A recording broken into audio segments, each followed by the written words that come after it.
Osiris.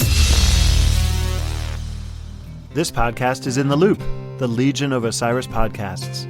Osiris is creating a community that connects people like you with live experiences and podcasts about artists and topics you love. Get in the loop at osirispod.com.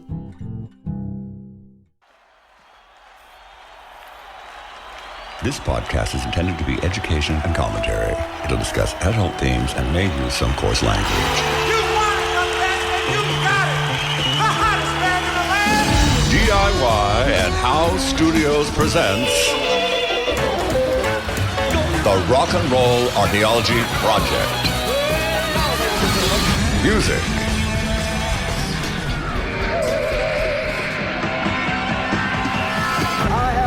Culture.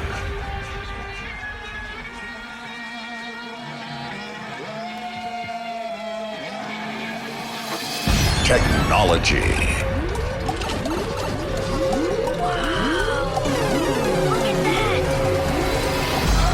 And rock and roll.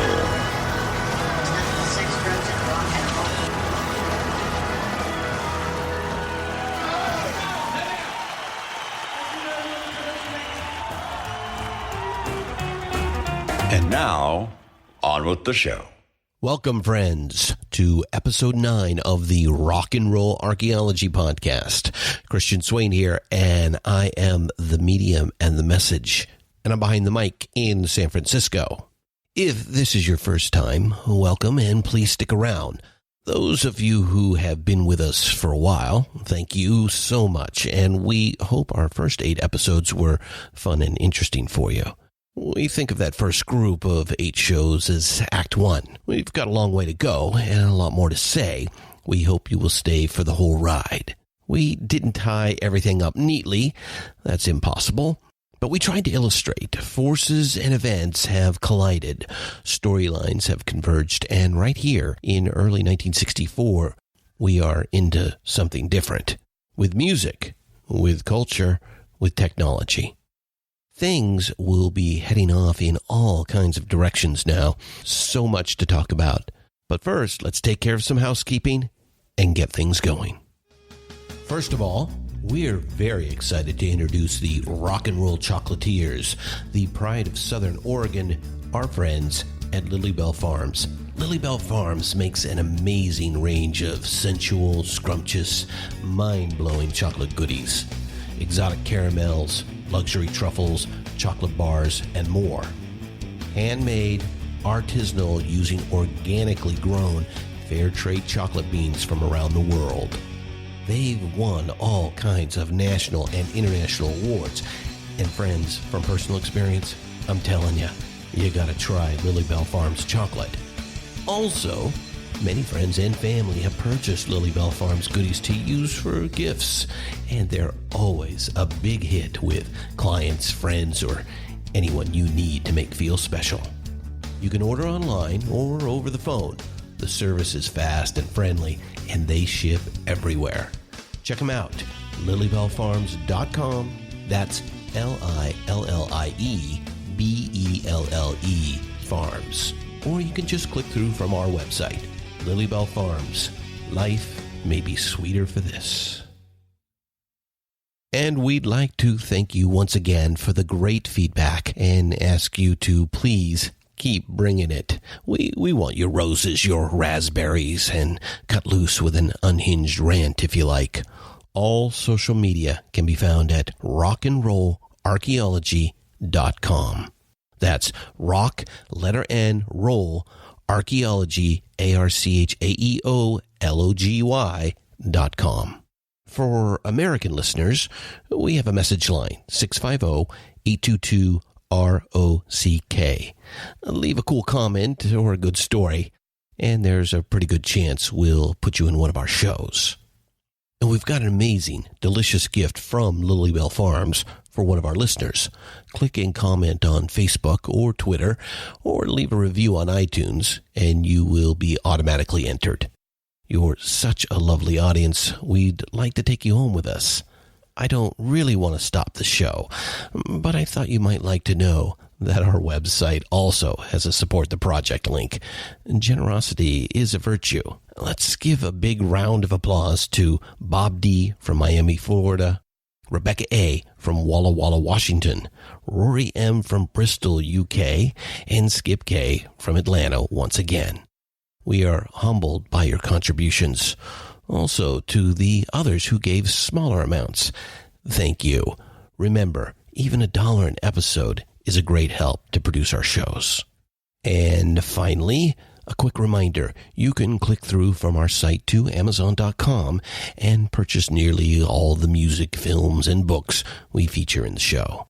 Your cost will be the same, but Amazon will kick a few pennies our way for the referral. Okay, that takes care of that.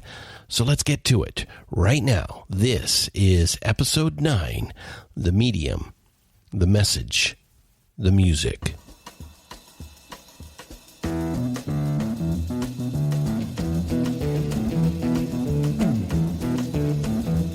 You know the day destroys the night, night divides the day. Try to run, try to hide, break on through to the other side, break on through to the other side, break on through to the other side, yeah.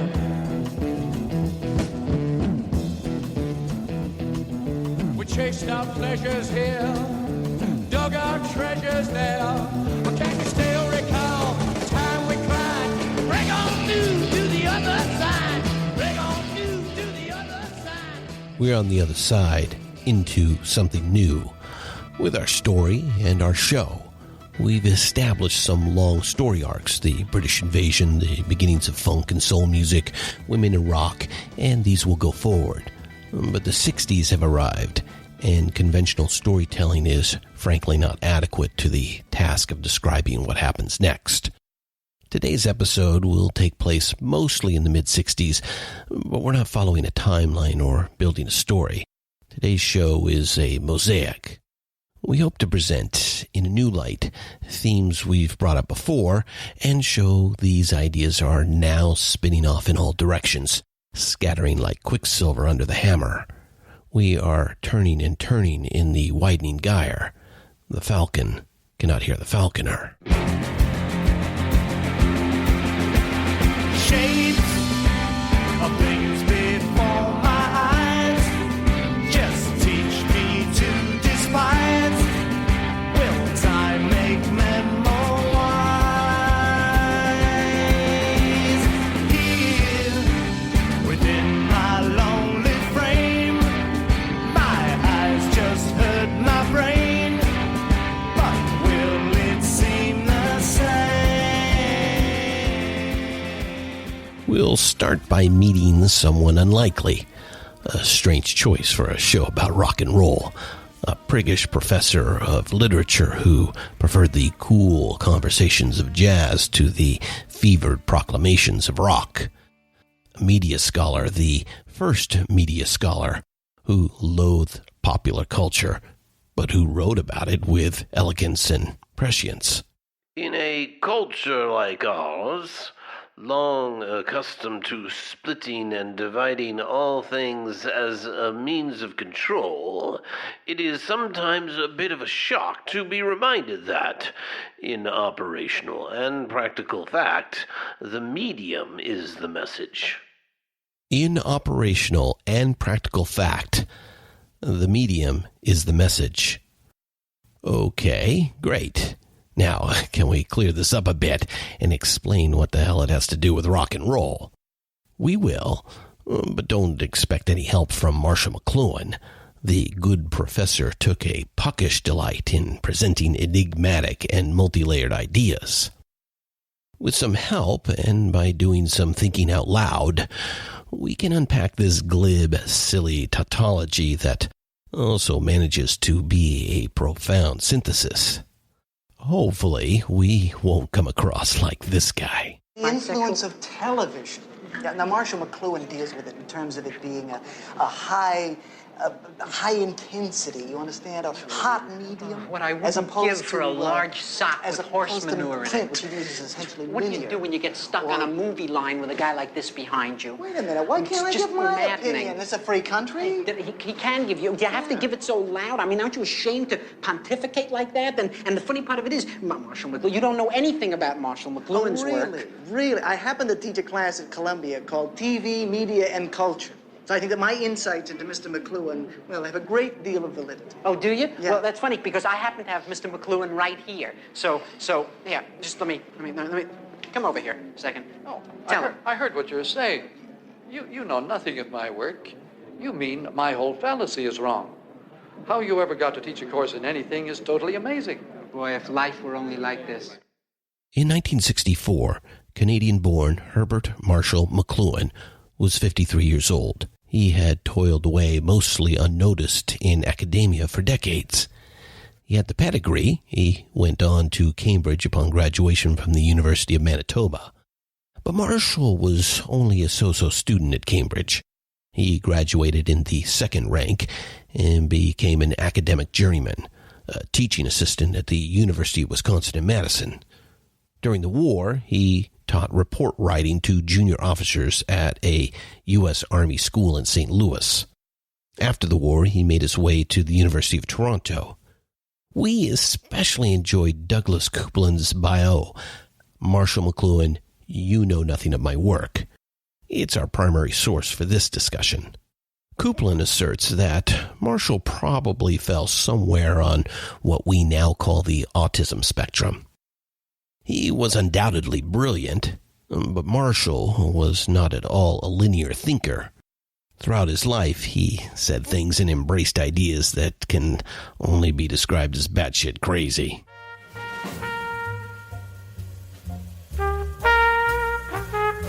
In 1962, Marshall McLuhan published his first notable book, The Gutenberg Galaxy, a history and discussion of typography.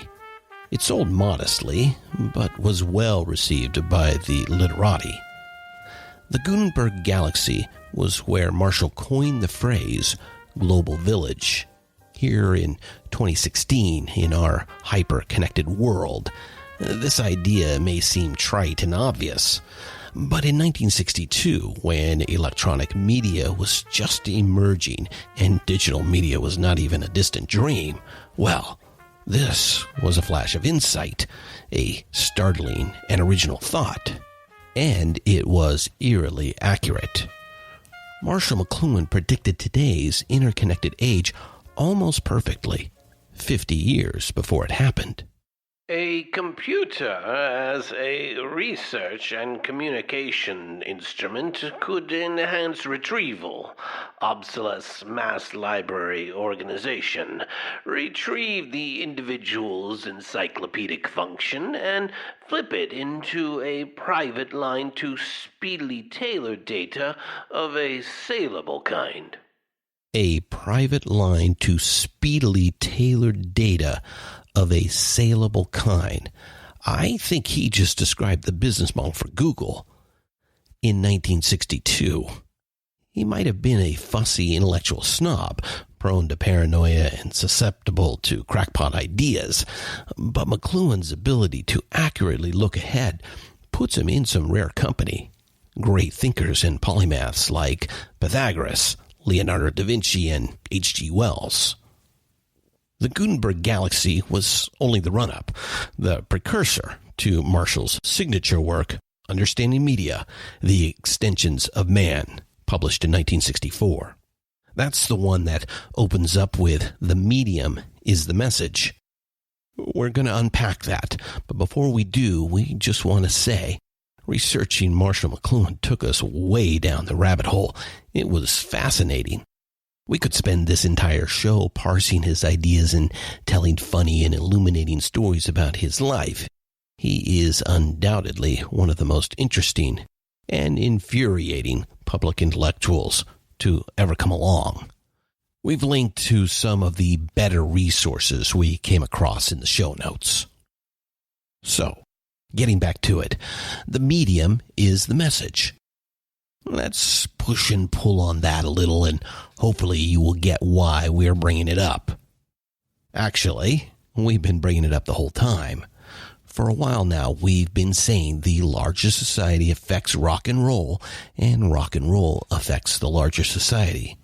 That's our big idea, the central assertion of the project. It's a very McLuhan-esque construct. So if you've been listening and taking that in, if you understand that and feel it, then you've a good grasp of what Marshall was trying to get across. The medium and the message, the relationship and the connection, the music and the culture and the technology. They affect each other. They are each other. Now, if you're sitting there thinking, well, no shit, Sherlock, well, hey, I don't blame you. Thing about this, though, the medium is the message is not a law or formula like E equals MC squared. It's a wheel, a widening gyre that spins off discussions. It's an invitation to brainstorm. The medium is the message also tells us to pay attention, to look beyond the obvious, and understand that media, the extensions of man, amplify and accelerate existing processes. Amplify and accelerate. Turn it up. Speed it up. Or, to use a more famous, or infamous, depending on your perspective, to use another formulation, turn on, tune in, drop out.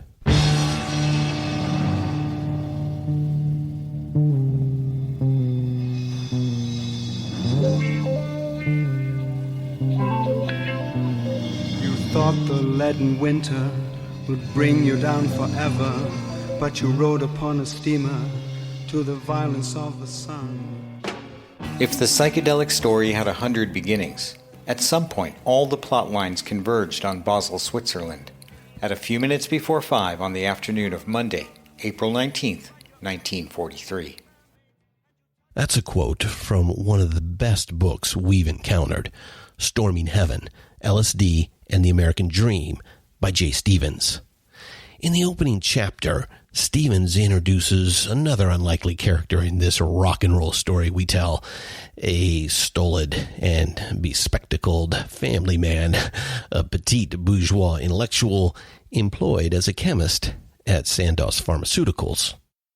Dr. Albert Hofmann first synthesized lysergic acid diethylamide back in 1938.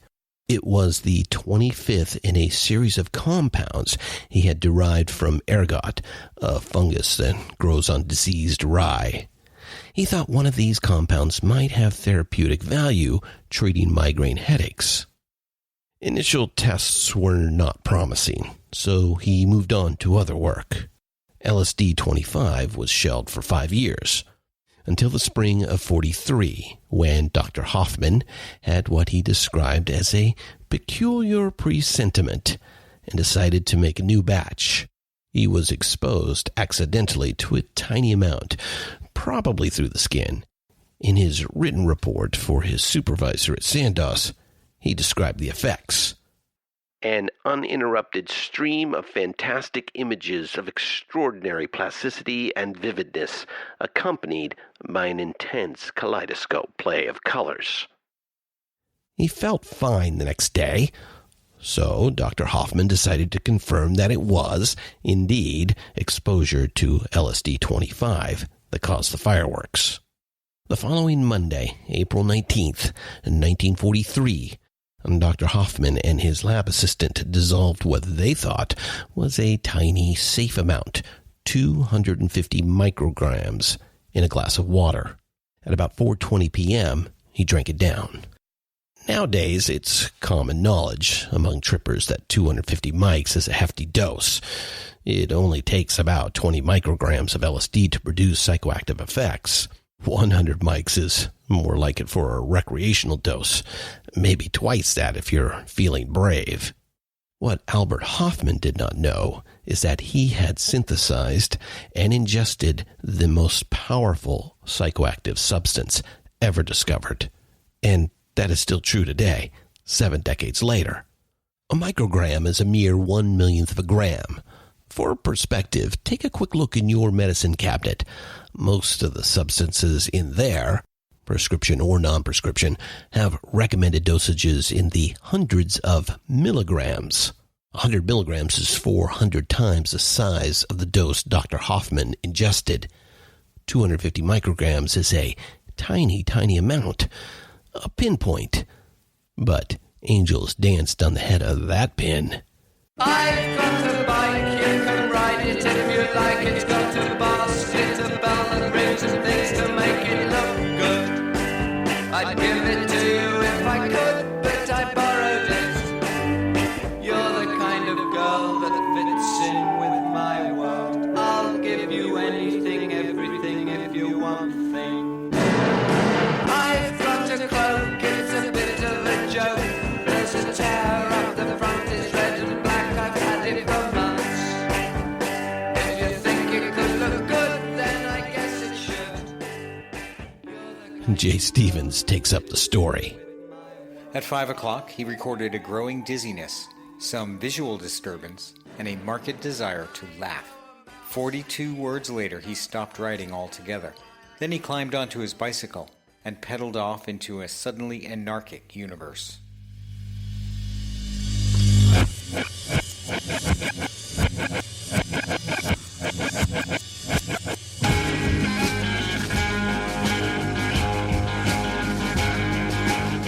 If you can just get your mind together, then come on across to me. We'll hold hands and then we'll watch the sunrise from the bottom of the sea. But first, are you experienced? Acid heads understand well what the good doctor was going through. Dr. Albert Hofmann was peaking, tripping balls, as the youngsters would say. Veteran trippers know that you just have to ride it out until you hit a plateau, a pleasurable psychedelic steady state that lasts for 6 hours or so before fading. But this was the first intentional LSD trip anyone had ever taken. Dr. Hofmann had no context in which to place this experience. Stevens again. So, are you experienced? His thoughts moving at a thunderous clip, Hofmann wondered if he had permanently damaged his mind.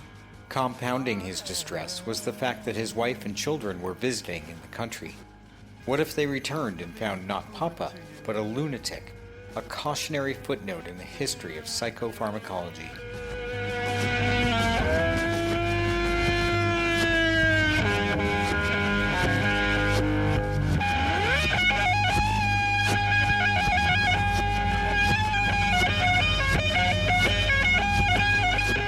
Eventually, Dr. Hofmann did settle in and write it out, and the next day, he felt no ill effects. In fact, he felt wonderful. He could remember everything, and he felt like he had gained new awareness or learned something. As Jimi Hendrix would write and sing nearly 25 years later, experienced, not necessarily stoned, but beautiful. An ephemeral, ineffable change had occurred, and it had worked on him from the inside out. Astonishing. Good-working scientist that he was, Herr Dr. Albert Hofmann filed a full report. Sandow's Laboratories decided to fund and organize further research into lysergic acid diethylamide. We can't resist. Here's another quote from Jay Stevens' amazing book. The most prophetic test, although no one realized this at the time, was the one with the chimps. One day Rothland injected LSD into a lab chimp and then reintroduced the animal to its colony. Within minutes, the place was in an uproar. The chimp hadn't acted crazy or strange per se. Instead, it had blithely ignored all the little social niceties and regulations that govern chimp colony life. It was indeed prophetic. Hofmann and the other researchers found out right away LSD can produce flashes of insight. and that with chimps and humans alike, it's a powerful dose of nonconformity. Something about it just makes a person want to ignore or laugh uproariously at the absurdity, the hypocrisy, the bullshit that is so much of everyday life. We're going to call it a new medium, one that carries its own message, that amplifies and accelerates existing processes. It works from the inside out. To use a turn of phrase Marshall McLuhan might favor, you're soaking in it, and you're soaking it in.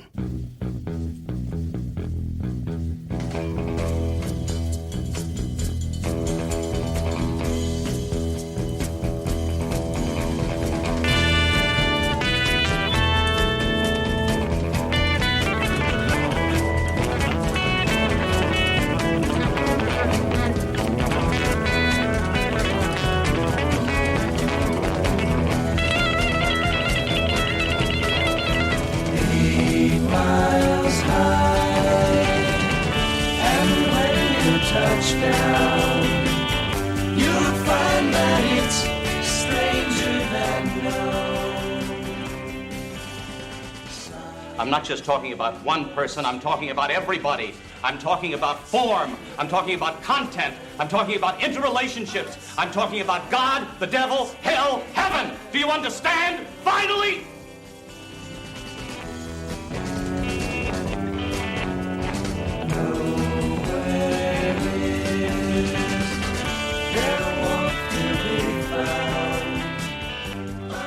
From its origin in a Swiss laboratory, LSD, Dr. Albert Hofmann's problem child, took a long, strange trip of some 20 years' duration.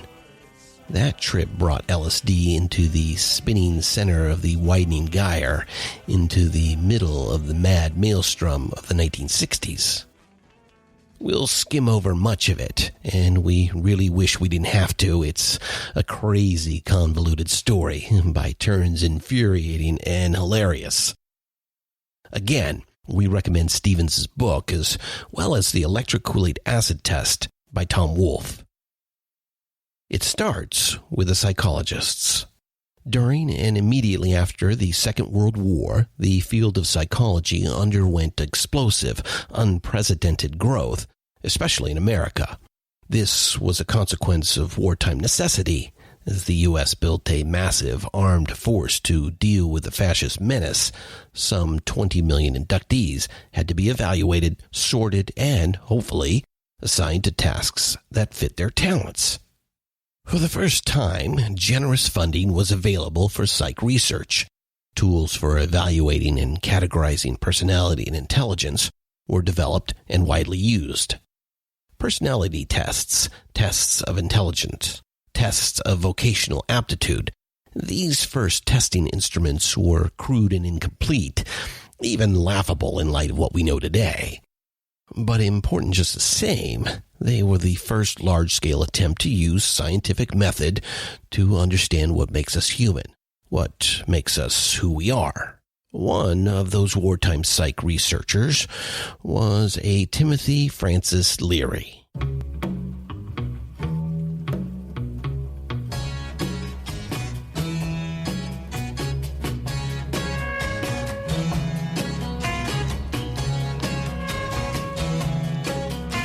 Sunshine came softly through my window today.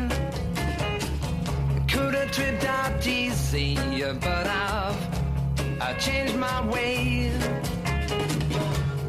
It'll take time, I know it, but in a while you're gonna be mine, I know it. We'll do it in style. Post-war, Timothy Leary settled into the academic life. He attained his doctorate and took a post as assistant professor of psychology at the University of California, San Francisco. In 1955, the Kaiser Family Foundation hired him as director of psychiatric research. Professional academics work their entire lives in pursuit of a gig like this. Title, prestige, and best of all, funding. But even as he settled into this cozy academic sinecure, there in the promised land of California, Tim was restless, unhappy, in search of something. Surely his own mercurial character was a part of this, but there was more. For the bright and the sensitive, an objective, eyes-wide-open examination of the modern world was troubling in the extreme. Humanity had endured the mass savagery of industrial-age warfare, organized genocide in Europe, cities full of people obliterated in a Promethean flash of atomic fire. And all of that horror hadn't really resolved anything. Malignant dark forces were still at work in America. The panic of McCarthyism, the perpetuation of institutionalized racism. When will they ever learn? Asked the folk singer Pete Seeger, himself a victim of blacklisting. In 1958, Tim learned that the grant money gravy train at Kaiser was grinding to a halt.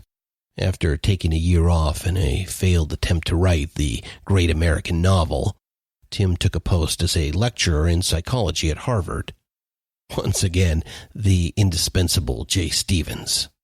Leary loved Harvard's mental voltage. Everywhere you turned, there were minds capable of striking lightning. But he also chafed at the snobbish noblesse oblige of the place, the arrogance, the fatuous certainty that whatever Harvard decided was right, was right. Harvard brought out the outsider in Leary, and he delighted in pricking the pomposities of his colleagues. Tim was a smash at Harvard. Handsome, articulate, and riotously funny. He was an academic rock star, a Pied Piper to the starry-eyed undergrads who packed the lecture hall. He lectured to war babies and early boomers, fellow searchers, the vanguard of the vast baby boom, smart, affluent, restless, and raised on rock and roll. At Harvard, Tim found two kindred spirits, a pair of brilliant and unconventional academics, Professors Richard Alpert and Ralph Metzner. Both of these men were early adopters of and advocates for this incredibly potent new drug developed in wartime Switzerland, LSD. In 1960, the three psychologists started researching psychedelics and their effects. Psilocybin, or magic mushrooms at first, but soon they turned their attention to LSD. One pill makes you larger, and one pill makes you small, and the ones that mother gives you don't do anything at all. Go ask Alice when she's 10 feet tall. And if you go chasing rabbits. The Harvard Psilocybin Project was funded by Aldous Huxley, author of Brave New World and The Doors of Perception. Huxley was possessed of a luminous, wide-ranging intelligence, the consummate British intellectual. Very early on, he was convinced that LSD could bring insight, spirituality, that it could be a valuable shortcut to the raising of consciousness. Professor Huston Smith, a renowned religious studies scholar, was involved in the project as a test subject. He would describe it in later years as a serious and conscientious effort. But there was adverse publicity and a devastating backlash. In 1962, Harvard University abruptly terminated the project, along with three once promising academic careers.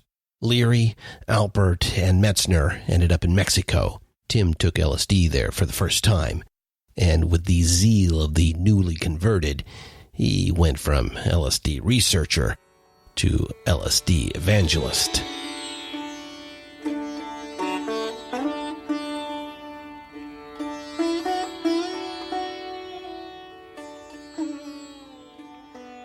The three of them cribbed ideas from the Tibetan Book of the Dead and incorporated them into a slim handbook for the raising of consciousness, the Psychedelic Experience, published in 1964. Here's a quote from the introduction, and it's going to come up again soon, and in a big way. Whenever in doubt, turn off your mind, relax, and float downstream.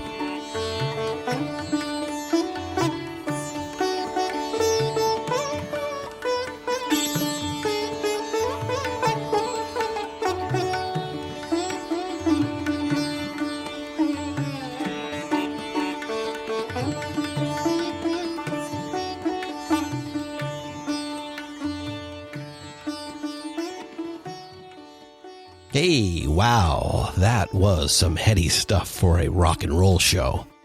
We got more to tell, but for now, let's change things up a bit.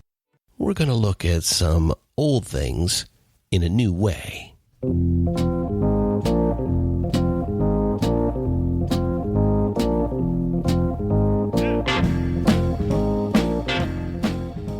In earlier episodes, we talked about new technologies and how they made rock and roll possible, how they made rock and roll inevitable, the transistor radio, the 45 RPM record, and the high-capacity jukebox came up early in Episode 1. In Episode 2, we discussed the explosive growth of television and its synergistic relationship with the rise of rock and roll. We learned that a California company, Ampex, came out with the first videotape recorder in 1956. This made tape delay, coast-to-coast broadcasting possible without significant loss of quality. All along, Ampex was also improving and refining machines for audio recording. More about that in a minute. And in the third show, we met Buddy Holly, who was a bit of an innovator in the recording studio. Buddy went way beyond using the recording studio to merely recreate an environment. He used the studio musically, like another instrument. It's just a small step from there to using the recording studio to fully create a sound environment that is entirely artificial. By the way, we use the word artificial here the same way an archaeologist might, pertaining to an artifact, something human-made that does not occur in nature. Some examples, because, hey, why not? It's fun and it helps to illustrate the point. Might want to put your headphones on right about now. Recording in stereo gives one the ability to move the sound, move it around. Or reverb can take you out of the studio and into a giant cathedral. Or tape delay echo can take you from a tile-walled bathroom to the Grand Canyon and back again. Or just combine some of them and get something completely new that sounds awesome. Things were improving fast on the consumer end as well. All through the 50s, the industrial process of pressing music onto a vinyl disc had been slowly and steadily improving. By the time we hit the early 60s, the long-play stereo record, the album, is now a viable format, technically and commercially. And record players are improving as well. Stereophonic and high fidelity are no longer terms of art for recording engineers. They are catchphrases for advertisers. So, doubling back a little, remember Ampex? Well, in 1958, they built the first commercially sold 8-track reel-to-reel audio tape recorder. The first one off the line was sold to the guitar legend and innovator Les Paul. Tom Dowd bought the second one, and he installed it at Atlantic Records' main recording studio in New York City. Way back in episode 1, we briefly met Tom. We described him as an easygoing, diffident, and absolutely brilliant young recording engineer who recorded The Mess Around with Ray Charles in 1953. It was the first of many legendary records he would engineer and produce.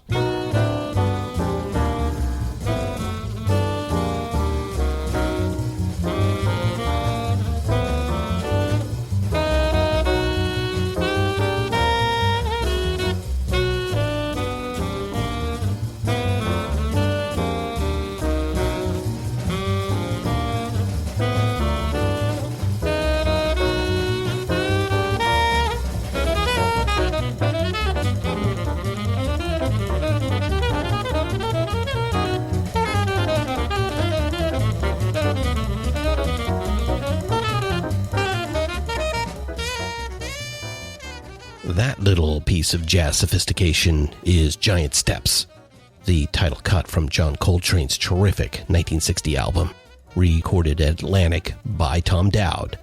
It's a groundbreaking, influential composition. The clip we played earlier, 8 Miles High by the Byrds, that opening guitar solo is clearly inspired by Coltrane. Tom Dowd was gifted with a fine musical ear, and he had an open-minded and eclectic outlook. He was also a technological innovator. Years ahead of everyone else, Tom adopted 3 things as standard practices.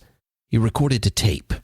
Using multiple tracks, he used the studio to create artificial sound environments, and he recorded everything in stereo. Tom invented faders, those long vertical volume controls that are now on every mixing console that is built. Tom was a pianist. He would play those sliding faders two-handed like another instrument while recording and mixing his artists. Heretofore, all recording equipment had been hand-me-down radio equipment. It was all radio stations selling stuff off that people would buy and adapt to recording purposes. So I started building Atlantic's first 8-track console. And we had the big knobs. They were 3 inches in diameter. And you'd sit there, and all of a sudden you couldn't get but 2 or 3 under your hands to manipulate them, one with a finger here. And this is most inaccurate. It was just plain stupid. So I found that there was a manufacturer that was making slide wires, faders that instead of being cylindrical were linear and traveled about 5 inches. And you could just run your finger up and down. So I eliminated all the stupid 3.5-inch knobs and I put in the slide wires. So let's recap. It's the mid-60s. In the studio, we've got these new media, these new extensions that amplify and accelerate existing processes. Multitrack to tape, artificial sound environments and effects, everything in stereo. And on the consumer end, you've got the LP record album, a high-quality format that can be mass-produced, shipped, and sold worldwide.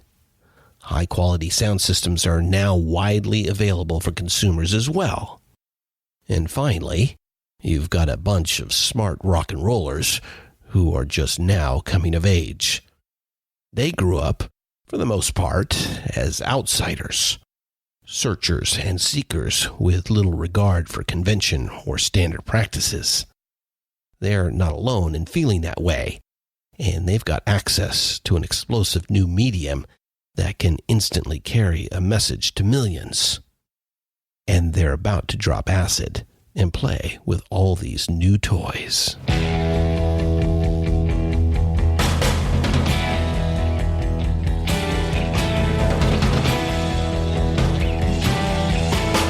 I know you've deceived me, now here's a surprise. I know that you have, 'cause there's magic in my eyes. I can see for miles and miles and miles and miles and miles. One day, in 1964, Jim Marshall delivered me an amplifier system I was reasonably happy with. A 45-watt amp that had a crisp American sound, but when you turned it up, it screamed like a Spitfire. That essential British war machine. Sleek, simple, undefeatable. I bought 2 and used one to drive each of my speaker stacks of 8 12-inch speakers. That's Pete Townsend from the audiobook version of his memoir, Who I Am, published in 2013. Guitars and amps have come a long way too. 2 guys out in California, tinkers and experimenters, have developed good, strong designs for electric guitars. They are of high quality, but they also can be produced on an assembly line. Leo Fender and Les Paul had an interesting relationship. They were fierce business competitors, and they were also good friends and mutual admirers. They almost became business partners at one point. They had both started building, refining, and improving electric guitars back in the late 40s. Leo Fender at his own shop, while Les Paul licensed out his designs to Gibson. The Fender Stratocaster, the Gibson Les Paul, the Fender Precision Bass. By 1964, these were mature, mass-produced designs, and they were available for a reasonable price at any music shop on either side of the Atlantic. And at the urging of Pete Townsend and other rock guitarists in London, Jim Marshall started building truly high-powered guitar amps that pumped out 100 watts or more into multiple four-speaker cabinets. These weapons is how Pete described the soon-to-be famous Marshall stack.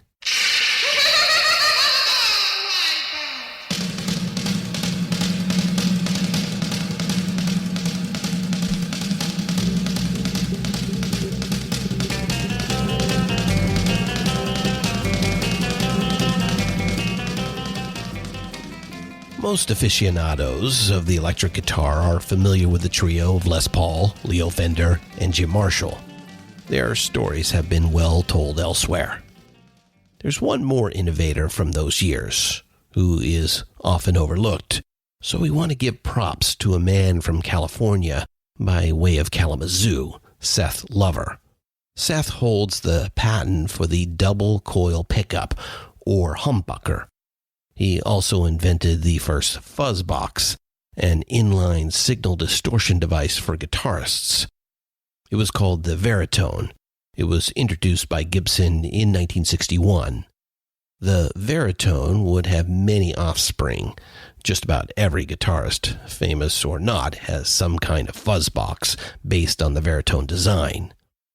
Seth's double coil pickup had two advantages. It canceled out, or bucked, the hum that single-coil designs were prone to, and the twin coils produced a much stronger signal. Seth's humbucker pickups, to this day, are standard equipment on Gibson Les Paul guitars.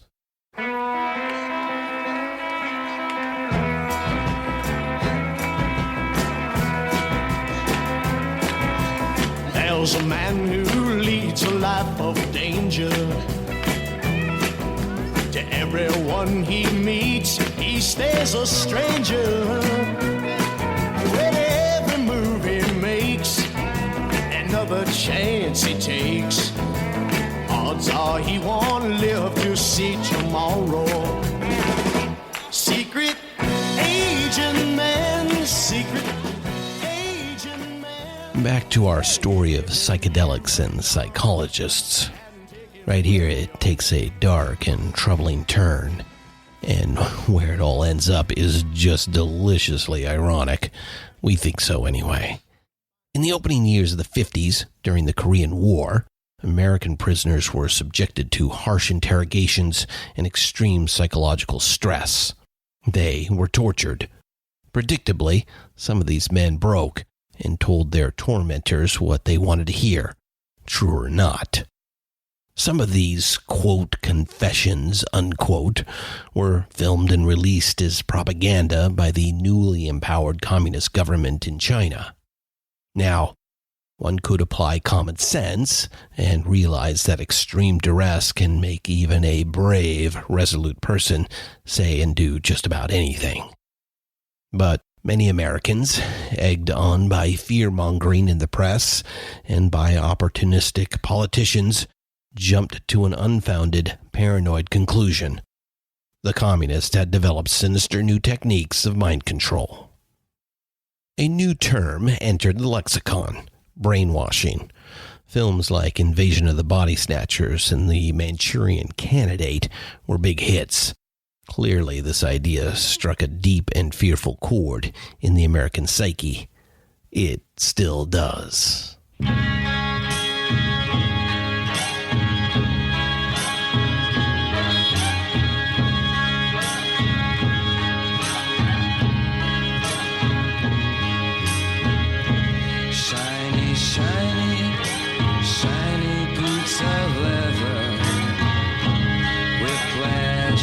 Child in the dark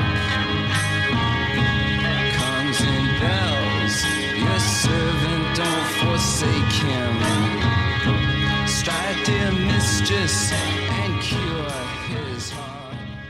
In response, starting in 1953, the U.S. Central Intelligence Agency decided to take the study of psychology over to the dark side. Ostensibly, Project MKUltra was funded and organized by the CIA to find ways to understand and counter these alleged brainwashing techniques the commies had supposedly developed. In reality, the CIA wanted to develop its own brainwashing techniques.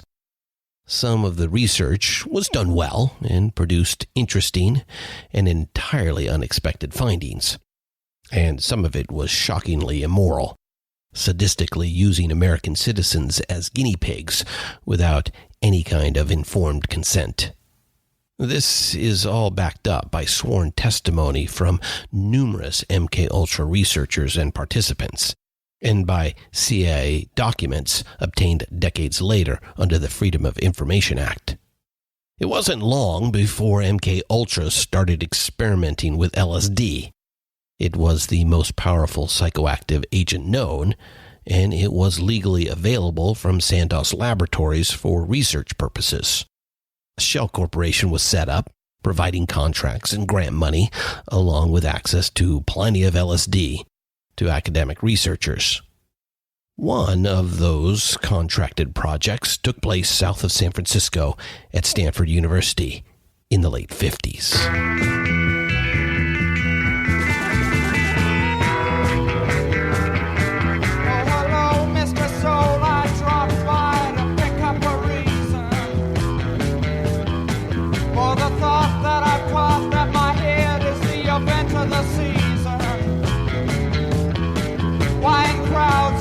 Trace of my face could seem so pleasing. I'll cop out to the change, but a stranger is putting the tease on. Ken Kesey was enrolled at Stanford in a graduate program for promising young writers. Like many a broke grad student, Kesey, everybody called him by his last name, Kesey would earn a small stipend by participating in research projects as a test subject. Throughout 1958, as part of a study funded by MKUltra, Kesey was fed a pharmacopoeia of mind-altering substances, including peyote, psilocybin, and LSD. Jay Stevens takes up the story. By midsummer of 1959, Kesey was working at the Veterans Hospital as a psychiatric aide. He worked the graveyard shift when the hospital was deserted and the medicine cabinet was wide open for anyone who wanted to borrow an experimental chemical or two. He was working on a novel, but Kesey abruptly abandoned it and started writing a new one. You see, one night, as he pushed his mop around the silent mental ward, gacked out of his skull on hallucinogens, Kesey got a visit from the Muse, bearing him 2 gifts.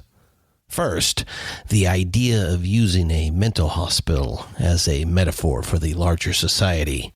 Second, the character of Chief Bromden, a huge, silent, and docile Native American, would narrate the story. One Flew Over the Cuckoo's Nest was published in 1962. It was an immediate hit with critics and with the public. Kesey cashed the royalty checks and got off the beaten track up among the redwoods in La Honda, California. Before long, poets and writers, rockers and researchers, wannabes and hangers-on, they would all end up at Kesey's. Try on your wings and find out where it's at.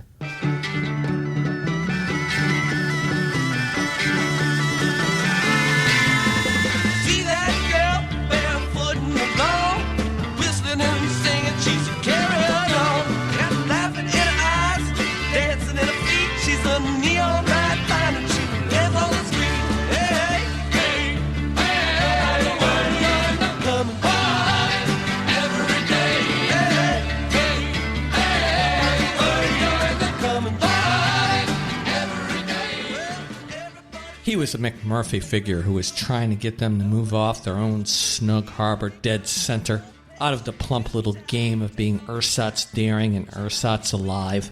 the middle-class intellectuals game, and move out to Edge City, where it was scary, but people were whole people. And if drugs were what unlocked the doors and enabled you to do this thing and realize all this that was in you, then so let it be. That's the writer Tom Wolfe introducing Kesey in The Electric Kool-Aid Acid Test, published in 1968. Tim and the psychologists were down Mexico way, storming heaven, using LSD as a shortcut to spirituality, a way to read the divine mind. Up in La Honda, Kesey and his entourage, who dubbed themselves the Merry Pranksters, well, they decided to use LSD as a catalyst for some truly epic parties. Sure, there was insight and creativity to be found in a tab of orange sunshine.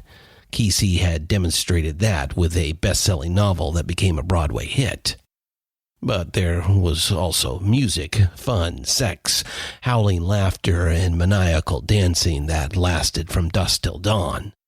The pranksters were the original rave kids. Kesey footed the bill for a fantastic light and sound system. He found chemists from Berkeley and Stanford to synthesize an ample supply. He found a local band, the Warlocks, who would soon change their name to the Grateful Dead, to provide a trippy, jammy soundtrack. Mix up the electric Kool-Aid, pass the cup around, see who could pass the acid test. Musicians, roadies, industry types would come through, party and play, and pick up a supply. Out on tour they would go, electric evangelists. Tours would cross over each other, spreading the LSD gospel further into the heartland, out across the water, and back again. By the beginning of 1965, rock musicians in America and the UK were soaking in it, and their audiences were soaking it in.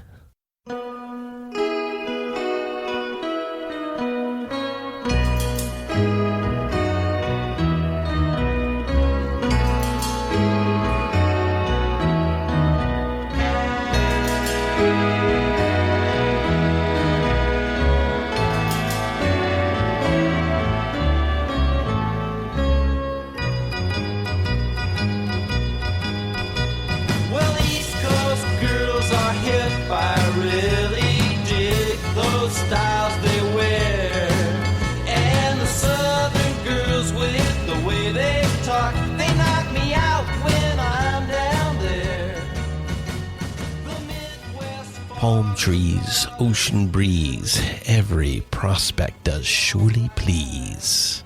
1965 begins, and we head south to the Hollywood Hills. At first glance, one would think that 22-year-old Brian Wilson and his pretty young wife Marilyn were living the Southern California dream.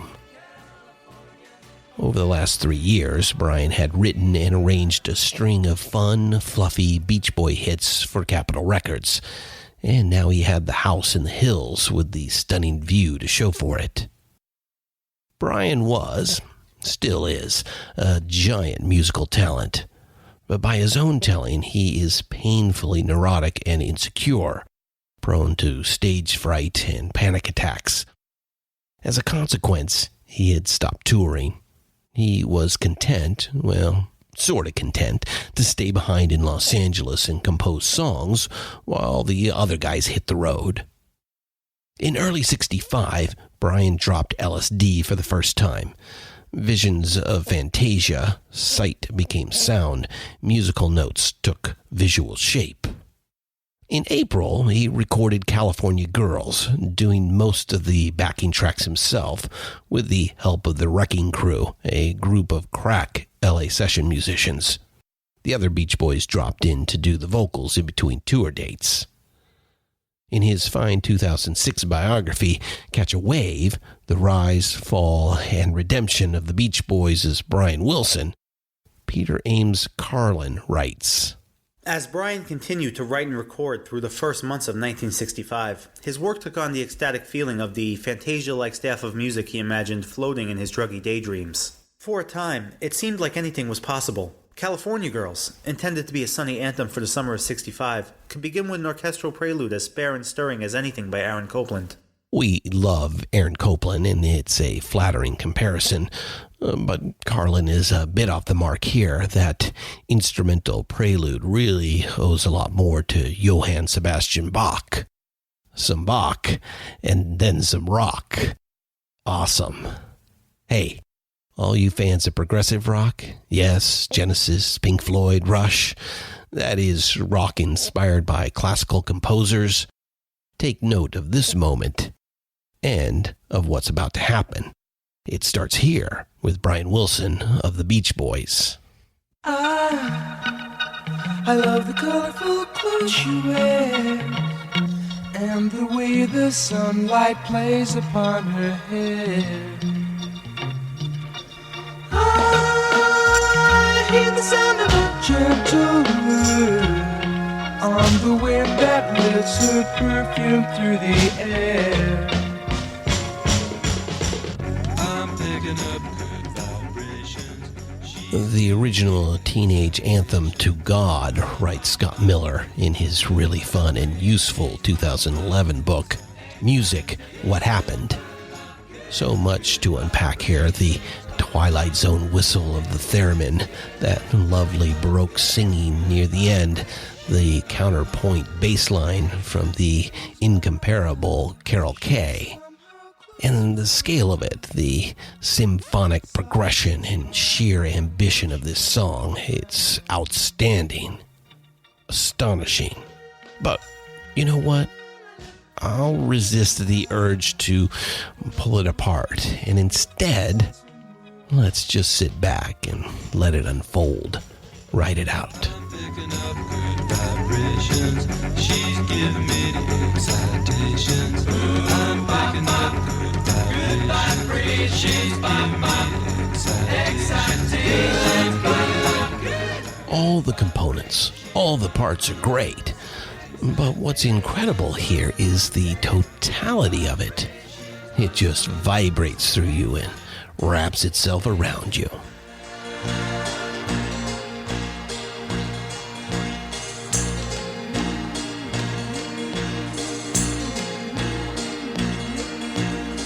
Early on in today's discussion, we talked about Marshall McLuhan's axiom, the medium is the message. It is sometimes a bit of a shock to be reminded of that, Marshall said in the lead-up to the idea. Indeed, we are accustomed to dividing and categorizing things as a way of understanding. Let's take it apart and figure out how it works. We're not knocking that classical scientific approach, not even a little bit. It is a tremendous engine for human progress. At this very moment, as you listen to this podcast, you are hopefully enjoying one of the many fruits of the scientific method and the technology it has enabled. But as we hinted at just a moment ago when we discussed good vibrations, in this case, the analytic approach comes up short. To really get it, you have to just immerse yourself in the medium.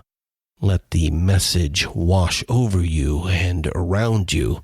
Let it go through you. Then and only then can you receive it. Turn off your mind, relax, and float downstream.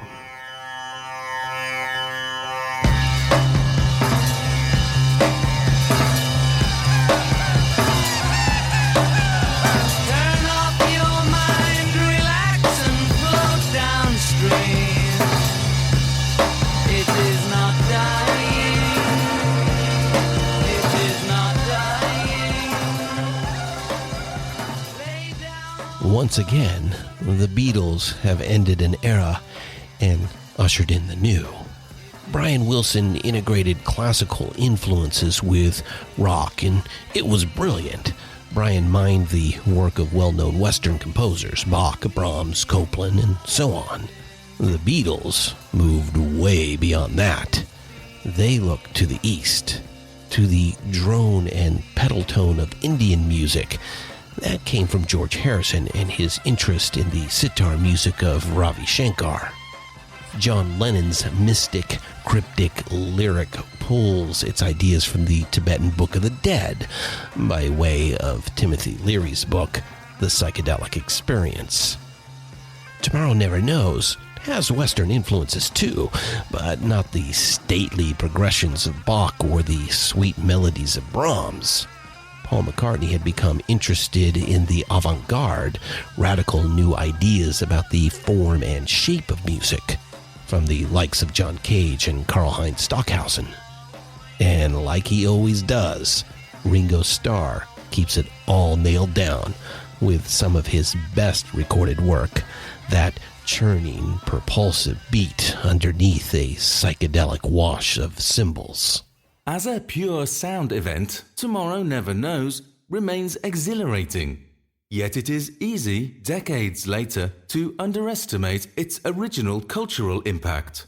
Part of this is due to an intervening change in Western musical habits. That's Ian MacDonald from his 2007 book, Revolution Head, The Beatles, Music in the 1960s. MacDonald is making the point that the drone and trance feel of Tomorrow Never Knows is now commonplace in popular music. It takes some imagination to go back to 1966 and feel how completely different this was at the time. I called out to progressive rock fans a little earlier. Now I'm calling to fans of trance music and electronica, all you ravers out there. All that starts right here. There's a lot of musicology written about this song, lots of detailed analysis. We've linked to some good sources in the show notes. Please go get them. But again, we don't want to analyze it in detail. We simply try to provide context. We look at the broad sweep of history and the history of the larger culture it influences and is influenced by. That's our thing. In that context, Tomorrow Never Knows is revolutionary. Some musicologists have called it the most important single event in all of recorded music. We do not disagree. We talked about arrival in episode 8. Well, this is a big arrival. And this is a big departure. This is a new medium. This is a new message. It's of the beginning. I'm Christian Swain, and this is the Rock and Roll Archaeology Podcast. So nice of you to stop by today. Thank you. And please come back for more in episode 10. Looking for ways to help right the wrongs of social injustice? Oxfam America works with people in more than 90 countries to save lives, develop long-term solutions to poverty, and campaign for social change. And we do it with the help of our friends in the music world. The Beatles were Oxfam supporters back in the day, so were the Stones. And through the years, musicians and music fans have helped Oxfam push hard to work for a just world without poverty. Folks like Radiohead, Coldplay, Pearl Jam, DJ Shadow, and many, many more have encouraged their fans to join the effort. You can too. Go to oxfamamerica.org to learn how you can help. The Rock and Roll Archaeology Podcast is produced and hosted by Christian Swain. Written by Richard Evans and Christian Swain. All quotes performed by actors unless noted. Playlists can be found at iTunes, Google Play, and Spotify. Purchase these great and important tracks. All songs, clips, and references can be found on our show notes. Please visit rnrap.com for more information.